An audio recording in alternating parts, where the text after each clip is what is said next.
mahasiswa program studi Pendidikan Bahasa dan Sastra Indonesia. Pada kesempatan kali ini, saya akan mempraktikkan keterampilan mengajar mengelola kelas pada materi mencermati langkah-langkah penulisan artikel ilmiah populer kelas 8 SMP. Baik anak-anak, kita buka pembelajaran kita pada siang hari ini. Assalamualaikum warahmatullahi wabarakatuh. Waalaikumsalam warahmatullahi wabarakatuh. Pada istirahat semua? Sudah makan MBG-nya? Sudah kenyang ya? Kalau sudah, kita belajar siang hari ini. Ada Putri, kok malas? Gak boleh ya Putri, malas-malas. Kita harus belajar. Sebelumnya kita berdoa dulu ya supaya pembelajaran kita hari ini diberi kelancaran dan berkah untuk kita. Amin. Kita tolong yang berdoa ya. Mari teman-teman, untuk membuka pelajaran kita pada hari ini, kita berdoa menurut agama masing-masing. Berdoa mulai. Berdoa selesai. Terima kasih Wita. Itu apa ya di bawahnya Wita? Kok ada sampah? Ayo. Cek dulu. Iya. Kata siapa? Wita ya? Simpen dulu ya, nanti dibuang habis pembelajaran. Baik Ibu, cek kehadiran dulu ya. Baik, Bu. Putri Aulia Zahra. Hadir, Bu. Denisha Fadila. Hadir, Bu. Intan Nuraini. Hadir, Bu. Wita Herlina. Hadir, Bu. Baik, hadir semua. Bu, Inan berangkat berangkat. Sampai apa Wita? Ayo, boleh ya. Gak boleh ya dibuang sembarangan. Fokusnya anak-anak. Nah, sebelum itu kita tetap fokus dulu deh. Masih ingat gak tetap fokus? Nih, jadi ibu ya, ayo berdiri dulu supaya. Ya ibu mau contohin kita. Ayo berdiri dulu. Bu, aku lagi sakit kaki. Kenapa? Habis ketusuk beling. Allah, minta mainan beling apa gimana? Kemarin sama dia niat mainan. Udah diobatin tapi kan? Udah. Ya, kita buka bersama. Iya, tetap fokus ya, tetap fokus. Mendengar, melihat, mengingat, fokus gitu ya. Ya. Oke. 1, 2, 3, tetap fokus. Mendengar, melihat, mengingat, fokus. Semua silakan duduk.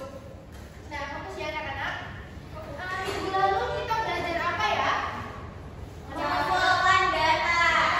Ya, benar sekali. Udah dikumpulin datanya yang kemarin Ibu minta? Sudah, Bu. Oh, sudah. Baik, bagus. Nah, hari ini kita itu akan belajar mencermati langkah penulisan artikel ilmiah populer.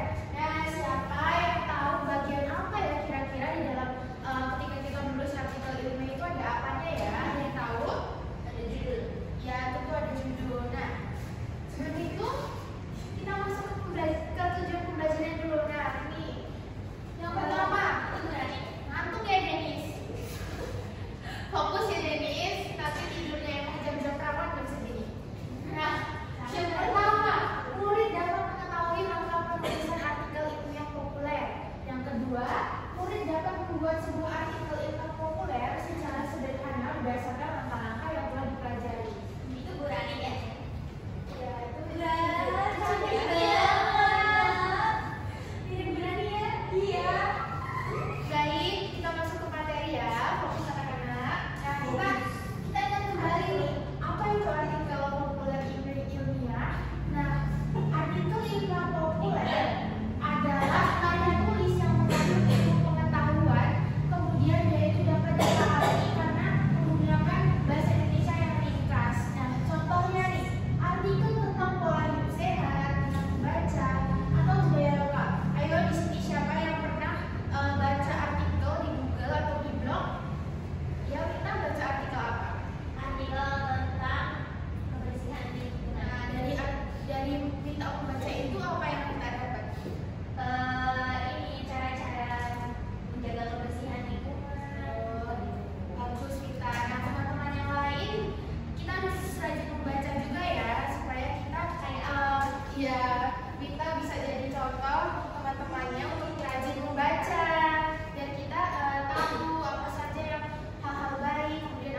tujuannya untuk mengetahui banyaknya peserta didik di kelas yang sarapan sebelum sekolah.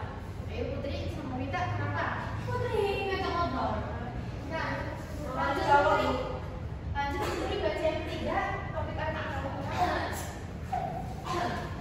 Inilah peserta didik kelas 8 mengikuti Exco Pramuka untuk mengetahui banyaknya peserta didik kelas 8 yang mengikuti Exco Pramuka. Nah, Wita selanjutnya yang keempat. Kalau topik artikelnya kebiasaan, yuk lanjut. Untuk mengetahui Baca dulu topiknya. topik kebiasaan peserta didik di kelas untuk membawa bekal ke sekolah. Tujuan penulisannya untuk mengetahui banyaknya peserta didik kelas 8 yang membawa bekal sendiri dari rumah. Nah, itu contoh dari tujuan penulisan untuk artikel yang akan dibuat. Nah, selanjutnya itu ada tentukan cara mendapatkan informasi yang dibutuhkan. Nah, kemarin kalian udah ibu suruh nih mengumpulkan data. Itu kalian menggunakan cara yang apa? Wawancara, kuesioner, atau membaca tulisan orang lain. Coba kalau mungkin Indonesia kemarin mengambil cara yang mana? Wawancara yang dijelaskan lagi ya. Wawancara itu bertanya langsung kepada teman atau guru untuk memperoleh informasi dan memperkuat artikel kita nantinya. Nah, ini cara kita mendapatkan data untuk membuatkan isi artikel kita ya anak-anak. Selanjutnya, kelompoknya Putri kemarin pakai cara yang mana atau pakai tiga-tiga ya? Itu wawancara. Wawancara juga sama berarti kayak kelompok Indonesia. Nah, yang kedua kuesioner nih. Yang kuesioner itu menyebarkan angkat sederhana, dan yang ketiga membaca tulisan orang lain, yaitu mencari referensi dari buku atau internet. Nah, yang keempat, tulis pendapat kalian berdasarkan informasi yang ditemukan. Nah, setelah menemukan data, kalian itu harus menulis informasi sesuai yang ditemukan dengan pendapat kalian sendiri. Contohnya mau dibacakan kan? Murid yang rajin membaca akan memiliki wawasan luas dan berpikir lebih kritis. Ya, terima kasih Nana. Jadi contohnya murid yang rajin membaca akan memiliki wawasan luas dan berpikir lebih kritis. Ini adalah contoh pendapat yang akan menguatkan artikel kita. Ini pendapat ini kita buat sendiri anak-anak, tapi berdasarkan informasi yang kita temukan. Nah, selanjutnya yang terakhir, tulis artikel kalian berdasarkan semua informasi yang kalian temukan. Nah, kalian harus menulis artikel itu berdasarkan informasi yang kalian temukan tadi, berdasarkan datanya. Terus kemudian misalnya kalau kalian pakai kuesioner itu berarti harus ditulis semua, dirangkum apa saja hal-hal yang penting dan dimasukkan ke dalam artikel ilmiah populer kalian. Nah, ini ada contohnya yang ditampilkan di sini tentang peserta didik kelas 8C sangat suka membaca buku. Ada yang mau membacakan? Baik, kita silakan. Peserta didik kelas 8C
membicarakan game saat waktu istirahat, dan dari hasil kuesioner yang disebarkan kepada 30 siswa di kelas tersebut. Berdasarkan kuesioner, sebanyak 12 siswa mengaku bermain game tiap hari, 10 siswa bermain 3 sampai 4 kali, dan sisanya hanya bermain dari saat akhir pekan. Jenis game yang paling banyak dimainkan adalah Mobile Legends, Free Fire, dan PUBG Mobile. Sebagian besar siswa mengatakan bahwa mereka bermain game untuk bersenang-senang dan mengisi waktu luang. Namun ada juga yang mengatakan bahwa bermain game bisa membuat mereka menjadi lebih kompak dalam kerja sama tim dan belajar strategi. Dari yang diwawancara si Kak dengan guru BK, diketahui bahwa bermain game sebenarnya tidak masalah selama tidak mengganggu waktu belajar. Guru yang menyarankan agar siswa bisa mengatur waktu antara bermain dan belajar. Secara umum dapat disimpulkan bahwa siswa kelas 8A memang gemar bermain game online, tetapi mereka juga mulai belajar mengontrol waktu agar kegiatan bermain tidak mengganggu prestasi di sekolah. Ya, kita beri tepuk tangan untuk kelompok 2. Yeay. Putri, itu tujuannya untuk apa? Tujuan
Baik, selamat siang. Saya sebagai observer lisan dari calon guru Rani Agustina dengan NPM 231304173 pada tanggal 14 November 2025 pada pukul 13.00 waktu Indonesia Barat dengan topik mencermati langkah penulisan artikel ilmiah populer di bab 3 semester 1. Pada komponen keterampilan, yaitu yang pertama prinsip pengelolaan kelas, calon guru sudah hangat dan antusias. Kemudian calon guru juga sudah memberikan tantangan, kemudian bervariasi, lalu memberikan keluasan dan memberikan penanaman disiplin diri. Pada komponen kedua, yaitu pengelolaan penataan ruang kelas, calon guru sudah memenuhi aspek pengelolaan meja kursi, pengelolaan alat pembelajaran, penataan keindahan dan kebersihan kelas, dan juga ventilasi dan tata cahaya. Kemudian pada komponen ketiga, yaitu tindakan pengelolaan kelas, pada tindakan preventif, calon guru sudah memenuhi aspek-aspek seperti sikap tanggap, perhatian, keterlibatan, kemudian sudah memberi perhatian pada waktu yang bersamaan saat mengajar, lalu sudah merumuskan perhatian kelompok pada tugas yang diberikan, juga sudah memberi petunjuk-petunjuk yang jelas dan menegur tingkah laku siswa yang mengganggu kondisi kelas. Selanjutnya pada tindakan referensif, calon guru sudah menunjukkan kemampuan menangani perubahan tingkah laku dan gangguan, seperti menimbulkan dan memecahkan tingkah laku yang terdapat masalah. Sekian dari saya selaku observer lisan, terima kasih.